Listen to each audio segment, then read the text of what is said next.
Fonctionnement de WordPress, deuxième partie, aujourd'hui. Alors, ce qu'on a vu hier, c'était au niveau du fonctionnement des serveurs web, Apache, PHP, MySQL, Request, Response, client-serveur, toutes ces technologies-là. Et après, on a continué en mettant les mains dans le cambouis avec les template tags, la boucle, et on a fusionné des HTML avec du PHP pour produire les templates.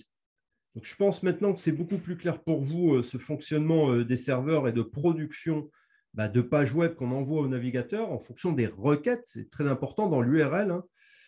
Maintenant, regardons un peu plus près WordPress, comment il fonctionne.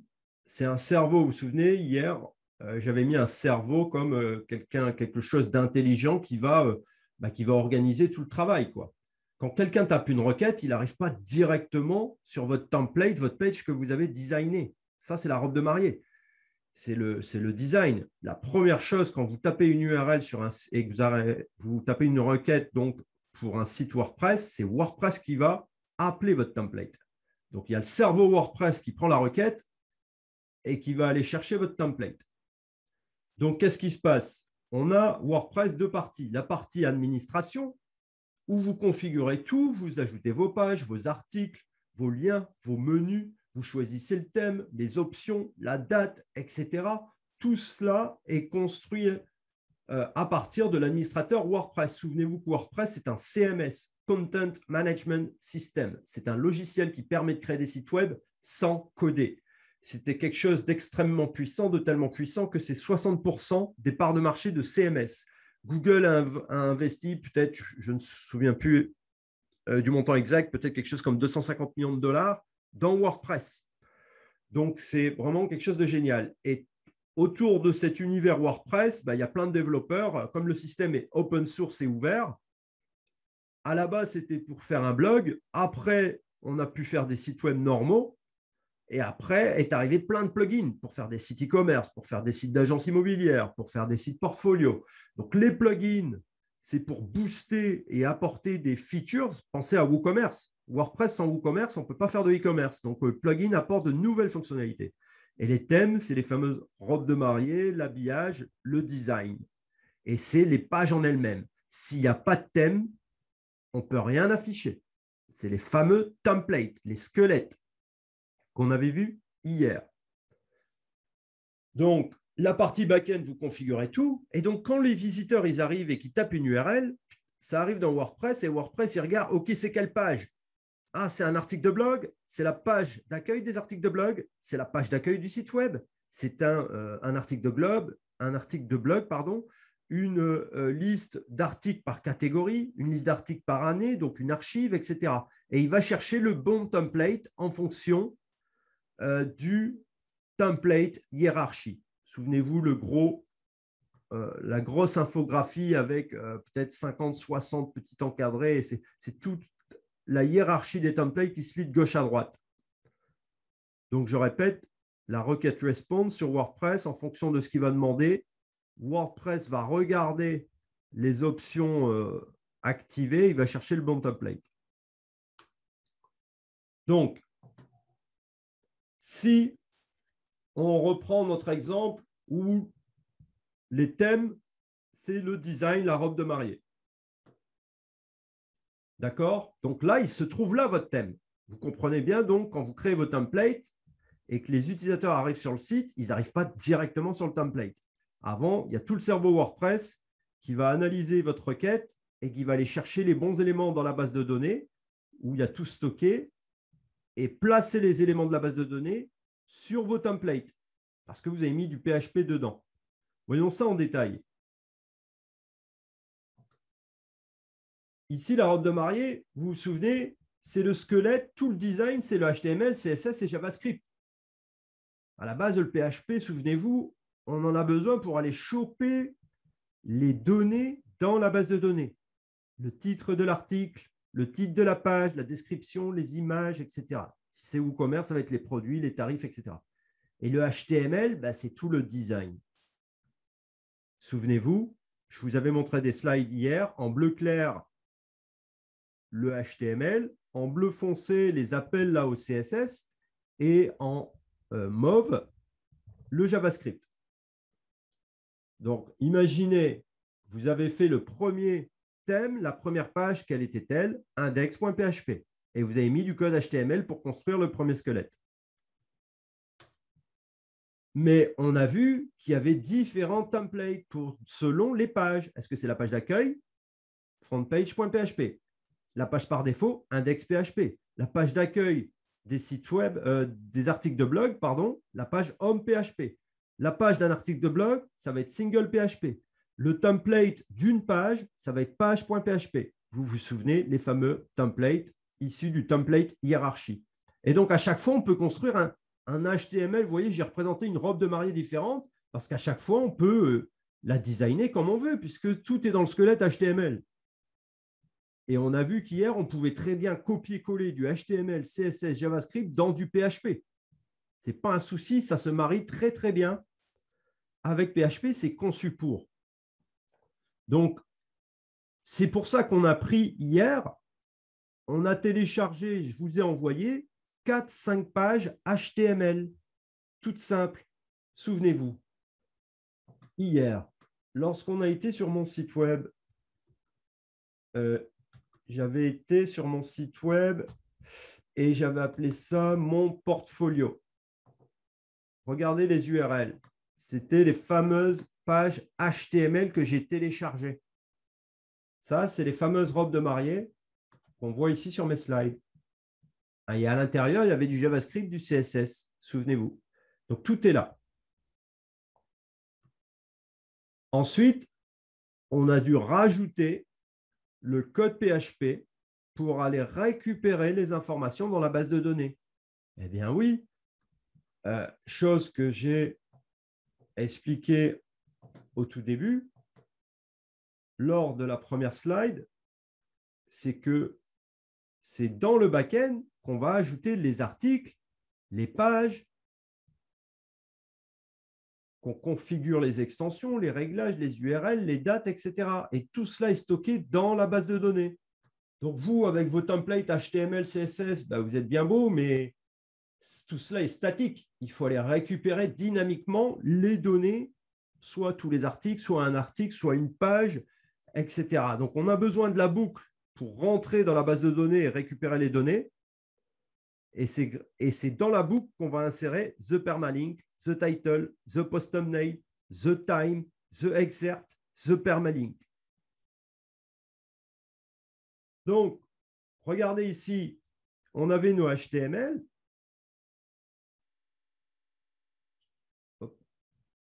Et là, j'ai mis la boucle.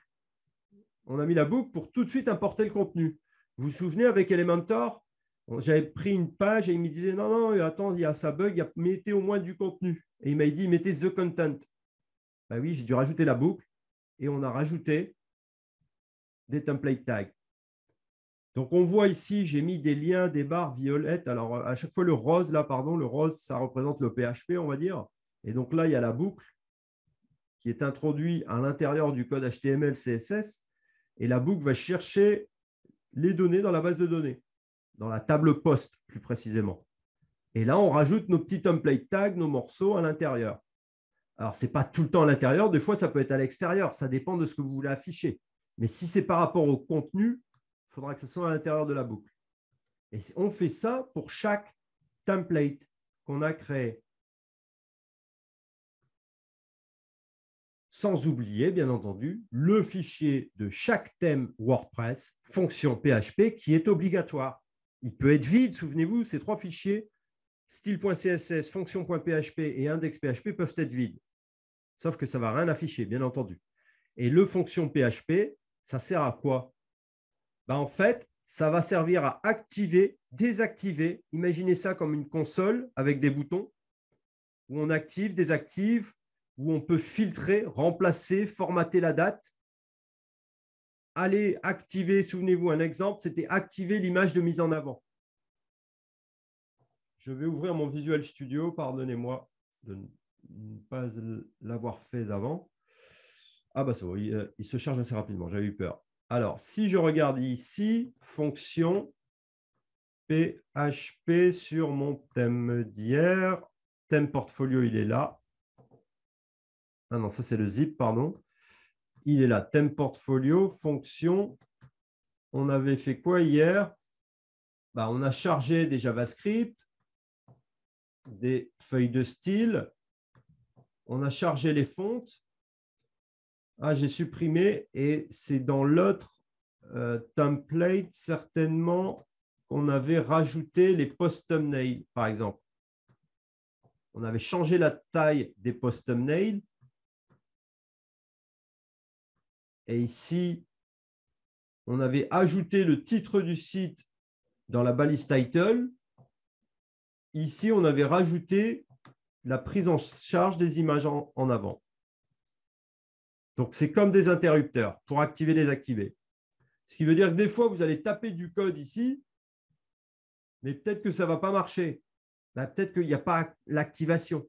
Un exemple concret, si je vais sur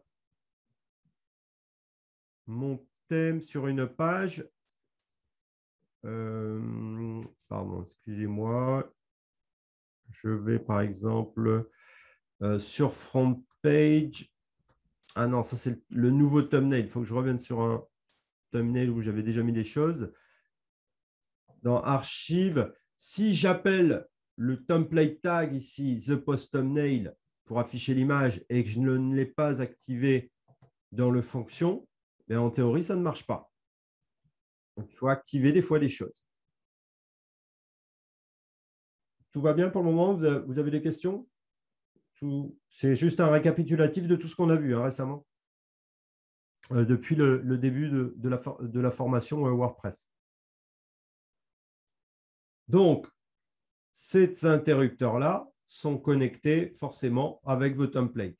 C'est pour ça qu'il faut le fichier fonction également dans un dossier thème, d'un nouveau thème. Alors maintenant, hier, j'ai commencé à faire un thème. Et en fait, il y a 3 façons. Bon, il y a toujours plusieurs. Certains vont dire non, il y en a 4, il y en a 5, il y en a 6, il y en a 10. Pour moi, il y a 3 façons de faire un thème WordPress.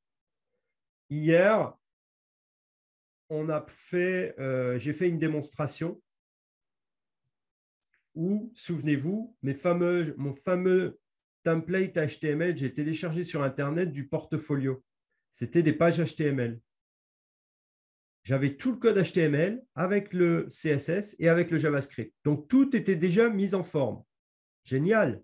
Et je n'avais plus qu'à copier-coller le HTML dans mes fichiers PHP.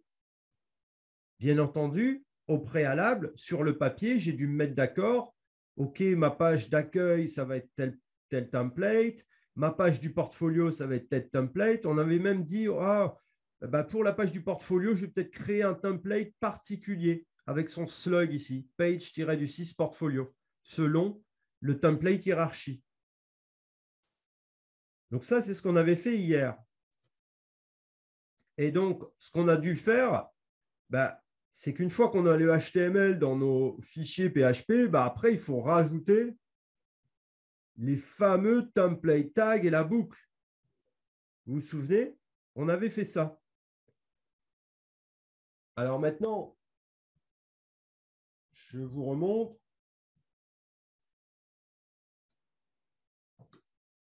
Donc ici, je suis sur le site, le thème WordPress. Et ici, je suis sur les fichiers HTML que j'avais téléchargés. Donc, on voit une légère petite différence. Donc là, il y a la barre, il y a le fameux get head. Souvenez-vous, dans le template, pour charger la barre WordPress. Mais on va essayer de respecter cela. Et vous avez vu que très rapidement, on peut construire un thème. Mais qu'est-ce que vous avez pu constater hier? Alors, j'espère que ça a pu rassurer certains. Mais hier, on est parti en roue libre à un cas très, très pratique de construction de thème. Je n'avais rien préparé, je l'avais téléchargé la veille et je voulais juste vous montrer comment ça se passait en réalité. Et qu'est-ce que vous avez pu constater? Ben, c'est que moi-même, j'étais confronté à des problèmes, je ne savais plus, j'avais oublié de mettre le get head. À un moment, ça ne chargeait pas. Et je vous prie de m'excuser pour. Peut-être vous avez eu l'impression de perdre votre temps, de ne pas avancer, mais au moins vous avez pu ouvrir les yeux peut-être sur ce qui se passe en réalité chez les pros et les pros de chez les pros. Moi, j'ai 20 ans de développement informatique. Mais qu'est-ce que c'est que le développement informatique? Ben, c'est CSS, c'est JavaScript, c'est HTML, c'est PHP. Après, il y a d'autres langages, il y a Python. Et tout cela doit fonctionner avec des technologies comme WordPress, Bootstrap. Ensuite, on a d'autres technologies encore comme le Node.js, etc. Et vous avez vu que tout dépend à la virgule près. Il est donc impossible de comprendre, connaître tous les syntaxes, tous les fonctionnements de toutes les technologies digitales. Il est important de les comprendre pour assembler toutes ces pièces de puzzle et construire des projets digitaux, mais il est impossible d'arriver, d'écrire depuis une page blanche un thème sans être confronté à un seul problème. C'est constamment comme ça. Et moi-même, c'est cela. Je ne peux pas connaître tout par cœur, toutes les syntaxes. Par exemple, hier, c'était le head. Bah ouais, j'ai oublié le get head. Mais vous avez vu l'usine à gaz que c'est WordPress. WordPress, c'est le plus compliqué. C'est pour ça que vous apprenez ça après HTML, après CSS, après JavaScript. C'est un assemblage de tout cela. Et il y a WordPress qui rajoute sa sauce. Là, regardez, ça, c'est du développement Python. Juste pour votre curiosité, une petite parenthèse. Vous voyez, c'est du langage. Donc, c'est un peu comme les langages, peut-être comme le russe, le chinois, l'arabe, l'hébreu. Chacun a sa syntaxe, mais au final, on parle tous un langage avec des phrases, des sujets, des verbes et des compléments. Là, c'est du Python. Et vous voyez, là, c'est mon fameux robot. Et là, on est, je dois avoir 20 000 ou 30 000 lignes de code développées depuis un an, avec du deep learning et des choses super high-tech. Et si, petite parenthèse, JavaScript et Python sont les langages les plus utilisés par rapport aux possibilités technologiques. Et ça, pourquoi je vous montre ça?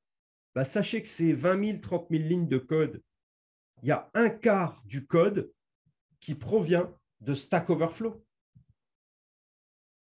Et donc, un bon développeur, ce n'est pas celui qui va apprendre par cœur la Bible du PHP, la Bible de MySQL, etc. C'est quelqu'un qui a compris la technologie et qui est capable d'aller rechercher les solutions. Là, vous voyez, ben là, il y a mon profil. Bon, j'ai 529, ce n'est pas extraordinaire, hein, mais ça fait quand même un paquet de temps que je suis ici. Et on peut voir toutes les questions que j'ai posées. Et des fois, j'ai des technologies, des choses que je ne comprends pas, moi non plus. Là, c'est du Node, il y a des technologies avec des frameworks, on est sur du Python. J'ai dû développer le dashboard aussi de Phonebot qui est en Flask. Donc, c'est même pas, c'est plus du développement de robots, c'est du développement de sites web. Donc voilà, je ferme la parenthèse. Tout ça pour vous dire, on ne peut pas comprendre, apprendre par cœur toutes ces lignes de code de PHP, etc. Il faut juste comprendre comment ça fonctionne. Et hier, je vous ai montré un peu, je vous ai donné un aperçu que comment on fait, ben, on tape dans Google exactement les messages d'erreur, on explique. Alors en anglais, vous aurez plus d'aide et vous aurez forcément quelqu'un qui a eu le même problème que vous parce qu'il utilise le même WAMP, le même Apache, le même MySQL, le même WordPress que vous. Et il est dans la même démarche que vous. Il est en train de construire un thème et il a le même problème. Et c'est pour ça que pour moi, le meilleur site du monde, à mes yeux, c'est mon opinion bien sûr personnelle par rapport à mon profil personnel, c'est Stack Overflow. Stack Overflow, j'ai n'importe quelle réponse à n'importe quel problème informatique. Donc, revenons à WordPress. On a construit nos pages et on a vu, je vous montre quand même, ben, ça part en cacahuète des fois. Quand je vais dans le portfolio, on avait vu que ça partait en cacahuète. J'ai refait ça avec Elementor. et j'ai fait ma page portfolio avec Elementor. Alors, bien sûr, j'ai mis la même image, ce n'est pas très beau, mais voilà. Et donc, j'essaie de reconstruire comme ça le thème. Donc, ça, c'était la première méthode. La deuxième méthode, ça serait de construire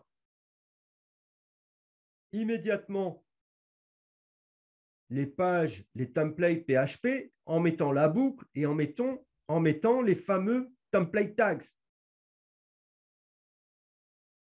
Alors, c'est ce que j'avais fait avec un autre groupe. Si je vais de mémoire, si c'est ce site web-là, je vais dans thème et on a créé un thème. Mon thème 1, peut-être certainement, je crois que c'était le 2. Bon, je vais tester le 1. Je vais l'activer. Et celui-ci, ben, je n'ai pas récupéré du HTML. J'ai juste mis les question tags. Donc, comme il n'y a pas de CSS et il n'y a pas trop de HTML, ce n'est pas trop mis en forme. Donc, ça ne ressemble pas trop à grand-chose. Par contre, il y a les données de la base de données par rapport à l'article. Donc là, j'ai activé mon thème. Je vais rafraîchir ma page et regardez. Alors, je ne crois pas que c'est celui-ci. Ça doit être celui-là. Mon thème 2. Si je rafraîchis, ben là, vous voyez, j'ai mis le template, j'ai mis un menu, j'ai mis la barre de recherche, j'ai mis le The Content. On voit l'article de blog ici. Si je clique ici sur Portfolio, ben là, on voit le contenu que j'ai rajouté avec Elementor, mais il n'est pas mis en forme. Si je clique sur Blog, là, on voit mes articles de blog. J'ai mis un peu de Bootstrap, un peu de mise en forme, mais je n'ai rien pris du HTML précédent. Là, j'ai directement mis le code HTML, le code PHP, les template tags, avec un petit peu de HTML. C'est pour ça que ça ressemble à rien. Contrairement donc à la première méthode où on était parti déjà sur des belles robes de mariée, des beaux HTML avec du JavaScript, du CSS, tout déjà fait, mais qui n'est pas dynamique. Donc, pour ajouter le dynamique, on a copié-collé dans le PHP et on a rajouté les boucles. La deuxième manière, c'est de d'abord rajouter les boucles, rajouter les contents, mettre tout le code WordPress PHP dans vos templates PHP et ensuite aller récupérer du HTML et le mettre dans vos PHP. Est-ce que c'est clair ces deux façons de procéder? Vous avez compris maintenant qu'en fin de compte, c'est une fusion de HTML, CSS, JavaScript et PHP pour fabriquer des templates.